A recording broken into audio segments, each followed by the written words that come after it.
कृपया मुझे मत मारो, मैं गर्भवती हूँ, मुझे छोड़ दो।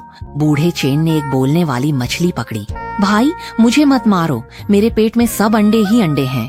अगर तुम मुझे छोड़ दोगे तो मैं तुम्हारे 8 पीढ़ियों के पूर्वजों का आभार मानूंगी। बूढ़ा चेन 50 से ज्यादा सालों से जी रहा है। पहली बार उसने बोलने वाली मछली देखी। वह पास जाकर देखता है तो सच में कार्प मछली का पेट गोल मटोल है। ठीक है, तुम तो बच्चे के साथ हो, समुद्र में सुरक्षित नहीं हो, मेरे साथ घर चलो।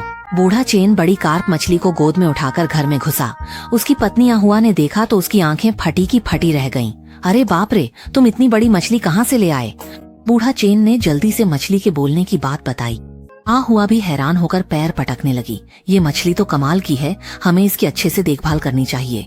दोनों पति पत्नी ने बिना कुछ कहे पिछवाड़े के बड़े पानी के टंकी को चमकाकर साफ किया, उसमें ताज़ा पानी भरा और मछली को बहुत सावधानी से उसमें डाल दिया।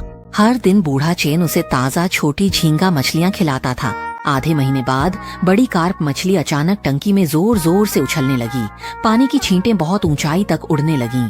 कुछ ही देर में टंकी के तले पर घने घने मछली के अंडे बिखर गए।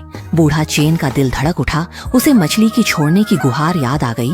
उसने तुरंत एक बड़ा लकड़ी का टब ढूंढा, उसमें मछली के अंडे और कार्प दोनों को डाल दिया और तेजी से समुद्र की ओर भागा।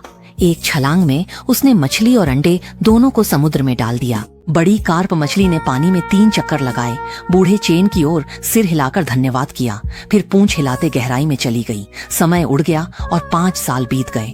अचानक बीमार पड़ गई और कुछ ही दिनों में उसकी मौत हो गई। बूढ़ा चेन का न बेटा था न बेटी। वह रोते हुए गांव वालों से ताबूत उठाने में मदद मांगने लगा। अंतिम यात्रा के रास्ते में 5-6 साल का एक छोटा लड़का शियाओ हाय 2 बड़ी कार्प मछलियां लिए जुलूस को रोकता है। अरे चेन दादा रुकिए! बूढ़ा चेन चौंक गया। किसके घर का बच्चा रास्ता रोक रहा है? जल्दी हट जाओ। शियाओ हाय बोला, मेरा नाम शियाओ हाय है। आपने 5 साल पहले मेरी माँ की जान बचाई थी। मैं अब सारी उम्र आपकी सेवा करूँगा। बूढ़े चेन की आंखों में आंसू आए। उसे लगा ये बच्चा बड़ी कार्प मछली का बेटा है। वह शियाओ हाय को गले लगाकर बोला, अच्छा बच्चा है। इसके बाद शियाओ हाय वहीं रहने लगा। एक दिन शियाओ हाय बूढ़े चेन के साथ समुद्र में मछली पकड़ने गया। अजीब बात यह थी कि जब शियाओ हाय साथ होता, जाल डालते ही नाव मछलियों से भर जाती थी। बूढ़े चेन के दिन अब अच्छे बीतने लगे। गांव के लोग उसकी किस्मत से जलने लगे, लेकिन पास के गांव के कुछ मछुआरे जलन में आ गए और उनके मन में बुरी योजना आई। बूढ़े चेन ने एक अजीब मछली बचाई और अमीर हो गया। अगर हम उसे पकड़ लें तो और भी ज्यादा कमा सकते हैं।